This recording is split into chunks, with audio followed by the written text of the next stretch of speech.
Staying hydrated is the key for the next few days, It Jerry. is. Kind of willing yourself to stay cool is just not going to cut it, right? You get hydration, shade, AC if you can, fan if you can't. And it's not just a one-day deal. We're talking Thursday, Friday, maybe even Saturday when temperatures are still going to be in the 90s. The other challenge is even overnight, normally it cools back down again. It's still in the 80s at 11 o'clock tonight. If you step outside, you certainly felt that. It's going to get worse before it gets better.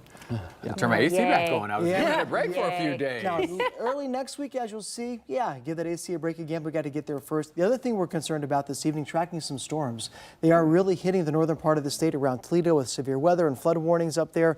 Closer to central Ohio, we've been relatively lucky, only seeing a few passing showers, and that's the way we're looking right now. Hazy, warm, humid temperatures for the most part are holding in the 80s at the hour. We're looking at 82, 83 degrees right now in Columbus at Dew Point, as high as I've seen it so far this summer at 74 degrees, and we're bringing more warm and humid air back in on those south-southwest winds. So not much of a change, only dropping a few degrees between now and tomorrow morning. We're looking at 70s after midnight, and we're going to stay in the low to mid 70s for the most part by sunrise tomorrow morning between 6 and 7 a.m. So the forecast for tomorrow, a muggy start, a hot midday, 88 degrees and mainly sunny skies. We will see a few pop-up showers and a couple of the storms tomorrow in the evening, and temperatures reaching 90 or better, and the heat index tomorrow above 100 degrees. Now, the hour-by-hour forecast for tomorrow shows a few leftover showers south and east of Columbus. That's by 7 a.m. Through the middle part of the day, there's the hazy sunshine, a pop-up shower, but 80 or better by lunchtime tomorrow.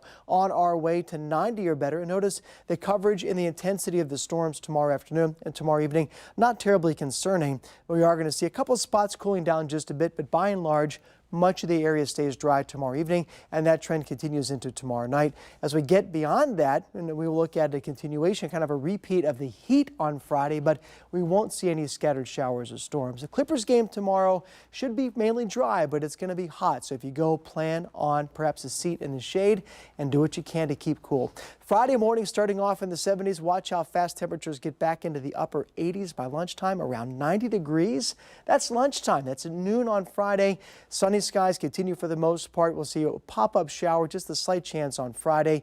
As we go through Friday night, we're going to still stay in the mid to upper 90s. The heat index, again, as high as it's been all summer on Friday, the day of most concern for us, and a heat advisory is in effect. As we get into Friday night and Saturday, we are going to continue the trend one more day into the weekend, and by then we're going to look at things improving by Sunday. Remember the 3 S's going into the heat later on Thursday and Friday. Sunscreen if you have to be out, shade if you can find it, and always, always, always drink more water than you think. Stay hydrated. By the time you feel you're being exhausted by the heat, it is too late. You're going to be in trouble. 92 degrees tomorrow after a warm and humid start. Slight chance on Friday, a better chance of showers and storms, but still warm and humid on Saturday. There's their break. Sunday, Monday into Tuesday, low to mid 80s. Slight chance of a midweek shower or storm, but back in the low 80s by the end of our 10-day forecast, which will be nice.